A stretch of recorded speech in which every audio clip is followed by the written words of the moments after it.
Exorcist qorxu filmlərində bir inqilab idi, qorxu janrının bir inqilabı idi. Çünki bir Exorcist filminə qədər çəkilmiş qorxu filmləri var idi. Bir də Exorcistdən sonra çəkilmiş qorxu janrı ki, bu günə qədər ki, film 1970-lərdə çəkilibdi. Bu günə qədər bu filmin əsasında filmin mövzusu şeytan çıxartmaq ayinidir, ritualıdır. Bu günə qədər, bu Exorcist filminə qədər bu janr işlənilməmişdi.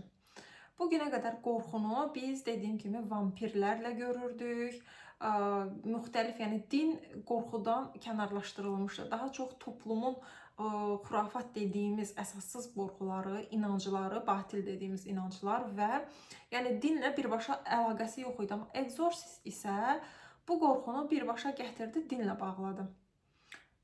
Deməli, bunun səbəbi 1970-lərdə Amerikada əsasən yavaş-yavaş elm inkişaf eləyirdi, tibb inkişaf eləyirdi, texnologiya inkişaf eləyirdi. Bu nə deməkdir? Artıq insanlar yavaş-yavaş inancdan uzaqlaşırlar. Exorcist tam olaraq bu səbəbdən yaradılmışdı, bu səbəbdən çəkilmişdi ki, insanları yenidən qorxudaraq dinə geri qaytarsınlar.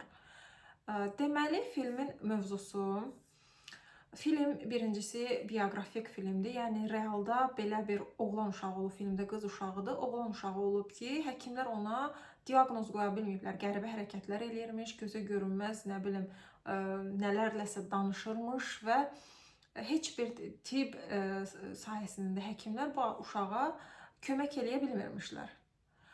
Deməli, filmdə 12, səhv eləmirəmsə, yaşlı qızdır. Atası ilə problemləri, anası ilə problemlərini görürük və s. Daha sonradan qızın qəribə hərəkətlərini görürük. Məsələn, kravatı filmdə də görünür. Anası da deyir ki, mən də görürəm, onu fantaziyası deyil, gözünə görünmür, həqiqətən kravat tərpənir. Və yaxud da yaşıl rəngli maye qusur, qəribə hərəkətlər eləyir, bədənində göyərtilər olur ki, o dediyim real həyatdakı oğlan uşağında bədənində belə ləkələr görürlər, döyülmə izləri görürlər və filmdə anası aparır həkimə, həkimlərdə gəzdirir, qızına bir həkimlər çarə tapa bilmir. Bu arada bu filmin kamera arxası da çox dəhşətlidir. Çünki demək olar ki, filmin rejissoru adı deyə bilməyəcəm, yadımda qalmayıb. Manyakın biri olub. Çünki filmdə bir səhnədə beynin şəklin çəkilir, MRT deyirlər, səhv eləmirəmsə. O səhnə tamamilə real səhnədir. Hansı ki, bu hissədən, boğazdan iynə salırlar, qan çəkirlər. Filmdə də görürük, qan fışqırır. O səhnə real imiş. Yəni günümüzdə bir uşağa, özü də uşağa bunu eləmək demək olar ki, imkansızdır. Yəni o filmdə uşağa deyiblər ki, yatacaqsan və sənin burada filmini çəkəcəyik və s. O iynə real batıb, oradakı vişne suyu deyildi və yaxud da ketçup deyildi. Real uşağın qanı olur o səhnə və digər səhnələrdə eləcə. Yəni filmin rejissoru bir növ manyak olubdur. Və deməli, bu qızın çarəsi tapılmır deyə sonda nə edirlər? Rahibə müraciət edirlər, yəni bir din xadiminə. Burada verilmək istəyən mesaj, siz düşünürsünüz ki, elm inkişaf eləyibdir, elm hər şeyə çarədir, dini artıq ikinci plana atırsınız. Amma baxın, elmin də cavabsız olduğu, yəni cavab tapmadığı suallar var. Gözə görünməz qüvvələr kimi, şeytani qüvvələr kimi. Məsələn, bu uşağın xəstəliyi dediyim kimi o vaxt ad tapa bilmirdilər. Bugünün tibbindən də baxanda, dəyərləndirəndə müxtəlif versiyalar var. Məsələn, epilepsiya biri deyir, epilepsiya olubdur. Digəri başqa, məsəl üçün, travma alıbdır, uşaq travma nəticəsində belə olubdur. Yəni, bir çox ad qoyulur xəstəliyinə, amma dönəm tapılmayıbdır.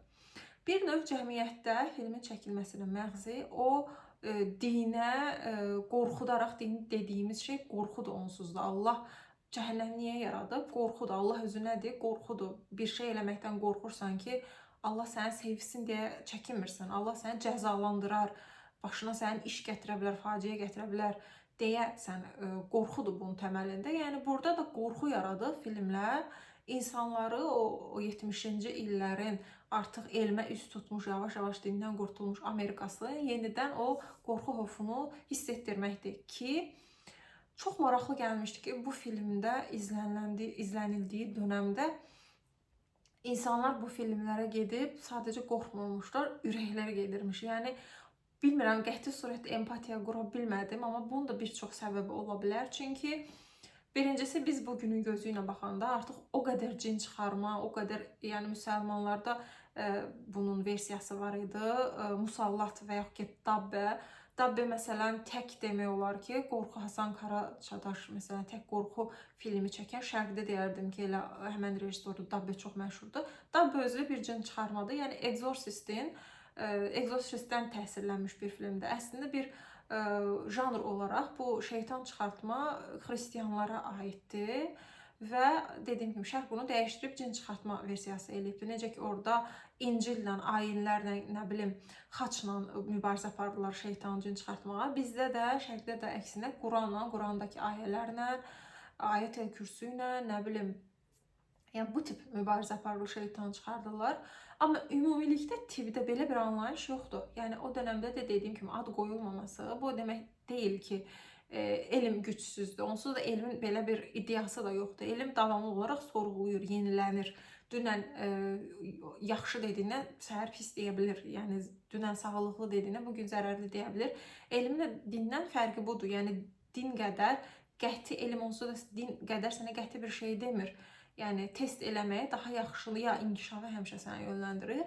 Və bu filmin də məqsədi əslində demək olar ki, yenə də deyirəm, bugünün gözü ilə filmi izləyəndə bizə qorxulu gəlmir. Çünki yüzlərcə belə bir film izləmişik. Ən son Anthony Hopkins'in filmini izləmişdim. Ayin idi, səhv eləmirəmsə filmin adı Ritual. Və çox qəribə gəlmişdi ki, Anthony Hopkins kimi böyük bir sənətkar, yəni sənətçi deyil o adam, sənətkardır.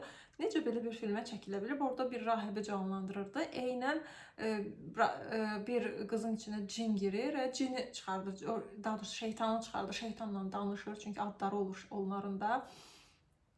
Və bu filmlərdən o qədər artıq izləmişik ki, bizə adiləşibdir. Amma o dönəmin insanın gözü ilə baxanda dediyim kimi ilk dəfə qorxu janrı dinlə birləşmişdi və insanlar dəhşət qorxurdu. Bunun da böyük ehtimalla səbəblərindən birisi xristianlar təhsil olaraq, yəni öz dillərində, məsəl üçün bizdə namazı ərəbcə qırır, azanı ərəbcə oxuyur, yəni oxuduğu şeyi anlamır və yaxud da ki, duanı adi yas veririk, duanı ərəbcə oxuyur. Yəni oxuduğumuz şeyləri məğzin bilmirik. Facebookda məsələn bir qız yazmışdı ki, atam öləndə məclisdə mollalar dua oxuyurdu. Sonra gedib onun tərcüməsinə baxmışdım. Ərəbcə qadınların heyzindən bəhs edən bir ayə idi. Yəni bizdəki kimi başa düşmədikləri deyil, öz dillərində, yəni latıncadan oxuyurdular. Öz dillərində oxuduqları üçün onlar o şeytan oxuduqları şeyləri empatiya qurub qorxa bilirlər. Məsələn, eyni janr bizdə bizim toplum baxsa deyəcək ki, nağıldır, orada elə şey yoxdur. Semon filmində də demişdim ki, Semonu sevdiyim yanı, Dabbedə də bu var.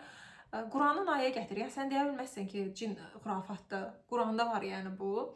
Və daha çox empatiya qurursan. Böyük ehtimalla onların dinlərini bilməsi, praktikada da bilməsinin də bunda təsiri var. Amma yenə də heç cür empatiya qura bilmirdim ki, ürək getmək, yəni ürək getmək nə deməkdir? Ürək gedəcək qədər filmdən qorxurmuşlar. Və zamanda çox sensasiya yaradıbdı bu film. Dediyim kimi, yəni indi o qədər versiyaları var ki, adaptasiyaları var ki, o Exorcistə qədər ki, qorxu janrı və Exorcistdən sonraki qorxu janrı tamamilə bir inqilab yaratmışdı dönəmi üçün və qorxu janrının klassikası sayılır bu film. Yəni çəkilmə səbəbi bu idi. Bu oğlan uşağı da daha sonradan real hadisə, realdakı uşağın taleyi daha sonradan yəni öz həyatına normal davam eləyibdi yəni. Amma o dönəmdə uşağın xəstəliyinə psixiatrlar bir diaqnoz qoya bilməyiblər. Yəni 70-ci illərdəki psixologiya elmi ilə bugünün yəni elmlə çox, bugün məsələn sıravi insanların belə çox əl çatandır. Biz özümüz belə adi sevgilimizi belə analiz edib deyə bilirik ki, narsistdir ya, yox, yaxud da testlər eləyir. Daha əl çatanda, amma o dönəmdə daha fərqli, belə deyim, bu qədər inkişaf eləməmişdi. Və bugünün yəni dediyim gözü ilə baxanda elm olaraq onsuz da belə cin girmə, şeytan girmə, yəni bunların hamısı din, yəni xurafatdır. Elmi cəhətdən heç bir əsası yoxdur.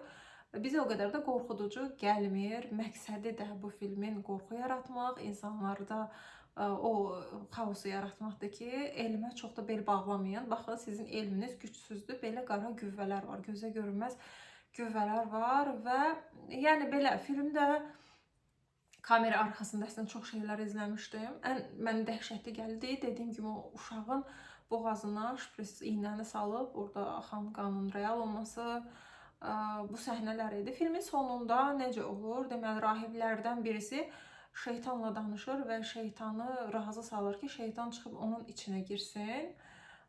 Yəni qızcığazı xilas eləmək üçün bir növ İsa Məsih qurbanlıq mövzusunda danışmışdım, qurban vermə. Xristianlıqda qurbanlıq müqəddəsləşdirilib, yəni zəiflik müqəddəsləşdirilib. Burada da rahib özünü qurban verir, yəni başqa bir qıza həyatda qalması üçün. İsa özünü toplum üçün qurban vermişdi, müqəddəs olmuşdu buna görə. Və burada da rahib özünü qurban verir, qızcığazı xilas eləmək üçün şeytanı öz bədəninə keçirdir və daha sonra isə özünü pəncərədən ataraq ölür. Bir növ İsa'ya da göndərmə var idi, qurtarıcı olaraq, yəni fədakarlıq. Yəni bu film haqqında izləyəndə dediyim kimi, yəni o qədər də böyük bugünün insanı üçün çox izlədiyimiz üçün o qədər də qorxuducu olmur, amma qorxu janrı üçün bu film inqilab idi və bir klassikadır.